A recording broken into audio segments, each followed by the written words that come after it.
Hello, this is Coach McCarthy, and we are on Personal Finance 3.3. So, in point one, we talked about types of loans. We talked about secured versus unsecured, and secured meaning you have to have some essence of collateral. Unsecured, no collateral needed. Okay, we talked about a fixed rate on a loan where it stays, our variable or an adjustable rate where our interest rate is going to be constantly changing. Got to watch out for those. Auto loans we talked about, personal, different types. Next day advances are very, very bad. Open-ended loan and closed-ended loan, and we also talked about a revolving credit. So open-ended, a good example is credit card. You have a max, you can take out up to your max. You're only paying interest on what you are taking out. Okay, and that's technically how a credit card works.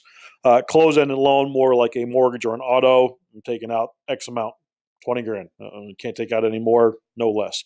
There are some early payoff instances where you can end up paying more. So be careful. There are some penalties.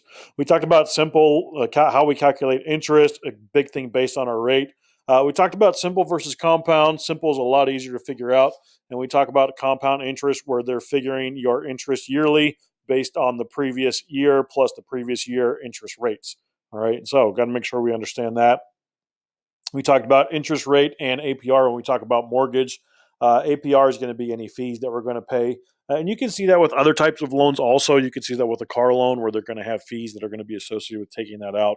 We talked about credit card interest rate and why paying the minimum is a bad thing. All right, because they're going to calculate interest on a lot of that. So number three we're going to talk about today is going to be completing loan applications.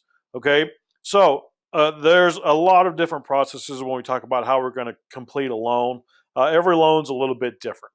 All right. And I'm going to click on images here. And as you can see, there's a lot of loans. There's a lot of different types of loans. Every place you're going to get a loan from is going to have a different application process to it and a different application that they're going to ask you to. All right. As we were saying, lots of boxes to fill out. All right. Make sure that you understand what the boxes are asking for. Okay. And make sure you fill out all the boxes. All right. So, kind of what happens when you fill out the loan application process, when you fill out the loan application, they're going to take it and they're going to look at it. Lender will need to understand your business, what your plan is, what you're going to do, what's your plan with the money. Okay. They're going to look at your credit. They're going to look at your finances. A lot of things they're going to be looking at. All right. And make sure you give them all that information.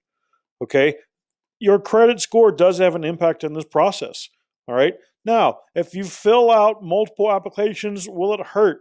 Technically, no, if you're getting denied for all of them. If you're taking out a lot of credit, yeah, it can hurt your credit score. Okay. Now, when you apply for credit, it does technically hit your credit score, which we're going to talk about a little bit later. Yeah, applying for loans will affect your credit scores negatively for a short period of time. Shopping around for the best loan, multiple credit inquiries in a short period can hurt your credit score. Okay, so be careful. You don't want to just apply for 20 loans just to see what's going to be the best one. All right, you should know ahead of time what it's going to look like and whether it's something you really want to apply for or not. Okay, so don't just apply for a whole bunch of loans. All right, that should only be a short process. All right, when you are completing the loan application, fill in all the blanks. All right, blank fields could mean more time for both of you. You, the person that's applying, and them, the person that's trying to figure out if they want to get it to you. All right, it can lead to your loan being denied. All right, they're going to call you back. It's going to extend out the process. Make sure you fill out all the blanks on the loan application. Okay, and as it says again on D, fill all the boxes and don't leave blanks. All right, so this is going to come to an article from this INC Inc.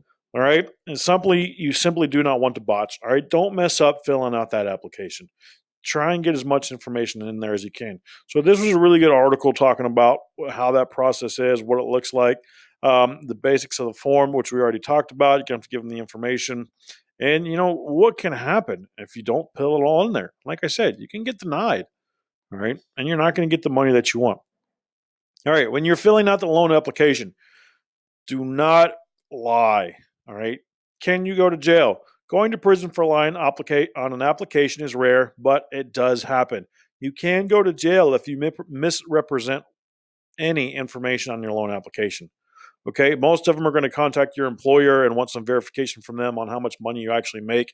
And they're going to want to see your bank statements to see how much money you actually make. So being able to misrepresent or lie on a loan application is getting a little bit tougher. But again, do not lie on there. Okay. And the last thing we talk about, what if your loan was denied? All right. Most common reasons for being denied credit are bad or no credit.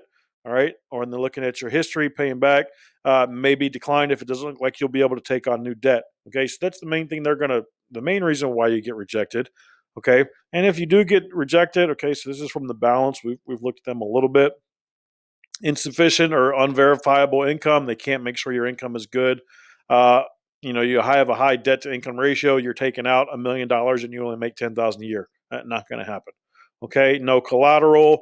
Maybe you didn't fill out all the blanks right. Okay. So assess where you're at. You can try and apply again. You can try and update your credit. All right. More down payment, some collateral. We're not going to talk about the cosigner, but cosigner is basically someone that's going to put their name on that loan with you. All right. And maybe you need to take your business elsewhere. All right. So just because you've been denied by one doesn't mean you'll be denied by all of them. All right. So that will wrap up unit number 3.